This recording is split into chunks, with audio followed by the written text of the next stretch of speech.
A paz do Senhor. Na sequência dos textos bíblicos, encontramos nos Salmos a palavra do Senhor cantada, musicada, revelando-nos a essência de Deus, os seus feitos, o seu domínio, a sua soberania e poderio. Os Salmos nos contam a respeito de Deus, nos contam a respeito do homem. Os Salmos nos falam a respeito de nós mesmos, na nossa relação com o Altíssimo, de uma forma artística, poética, de uma forma lúdica, e a beleza dos Salmos está em transmitir secularmente esta glória do Senhor, através de atributos de gente que desejou adorar a Deus, através daquilo que tinha a mão de melhor, qual fosse a sua poesia, a sua música, o seu talento. Então seguimos nos Salmos 48, 49 e 50, onde encontramos o Salmo 48 dos descendentes de Corá, que traz estrofes de um hino que cantamos muito em igrejas pelo Brasil, quando diz: grande é o Senhor e muito digno de louvor, na cidade do nosso Deus, seu santo monte.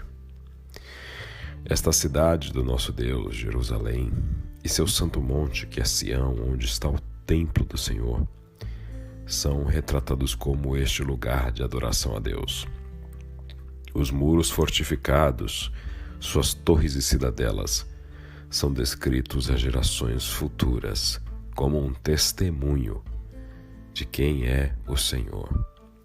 O que se vê em Sião desta forma espanta os reis da terra, atemoriza os reis da terra, mas também causa admiração, atração. Todos são levados a Sião, pois Deus habita ali com seu povo. Segue o Salmo 49, também dos descendentes de Corá, em que o salmista começa a dizer aos povos da terra palavras sábias, reflexões, provérbios, algo que se encontra não somente entre o inário de Jerusalém, mas também nas palavras de sabedoria do povo de Israel.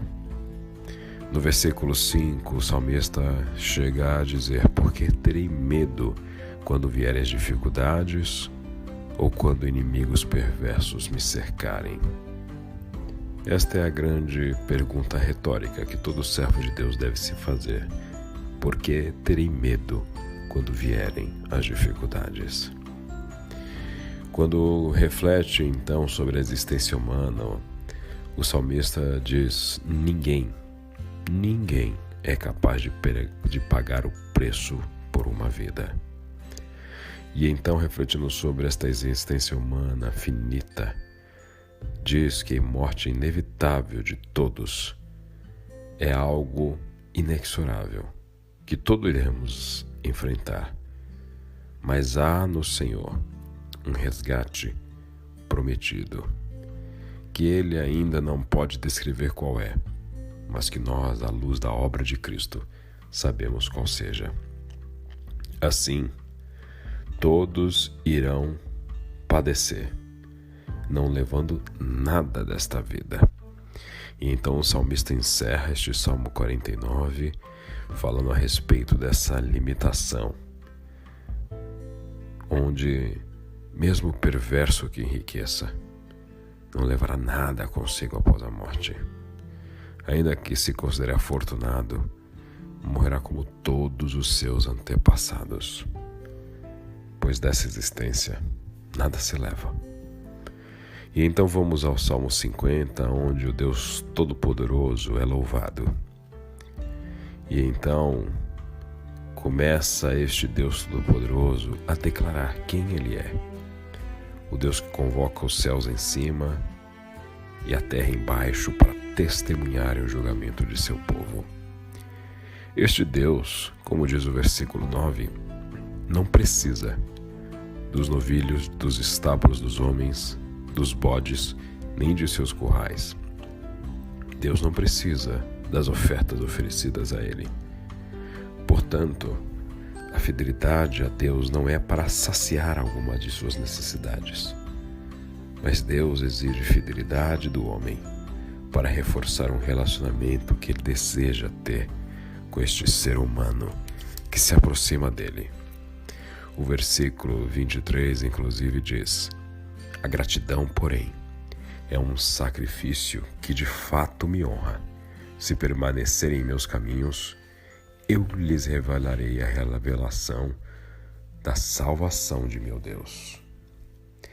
E então, à luz destes salmos, podemos refletir e conhecer um pouco mais sobre este Deus glorioso que habita em Sião, que se revela à humanidade em geral e que demonstra sua glória no mundo.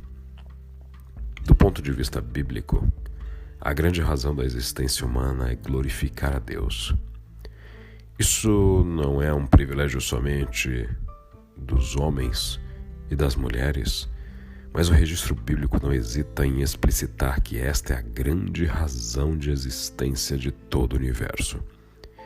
Desta forma, qualquer existência encontra seu propósito quando, de alguma forma, consegue apontar, ainda que timidamente, a glória de Deus.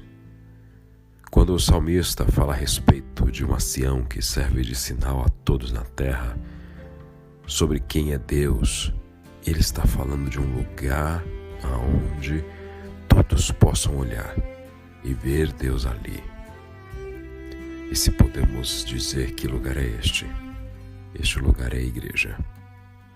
Não a igreja física, como no caso da minha igreja, por exemplo, onde alguns podem olhar um prédio ali na Avenida Casa Grande, 2531 em Diadema, e achar que ali verão a Deus. Não, definitivamente não. Aquilo é um prédio que hoje serve como lugar de culto e talvez possa não servir amanhã. Quando falamos da igreja como o lugar místico da revelação de Deus no mundo, estamos falando de mim e de você, deste corpo de Cristo que aponta, revela, vive e transpira a presença de Deus neste mundo. É a igreja composta pelo povo de Deus que deve servir de farol a um mundo turbulento que procura referências em meio à tempestade.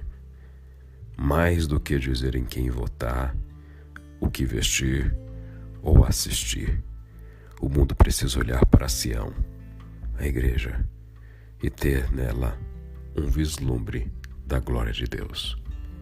Que Deus te abençoe.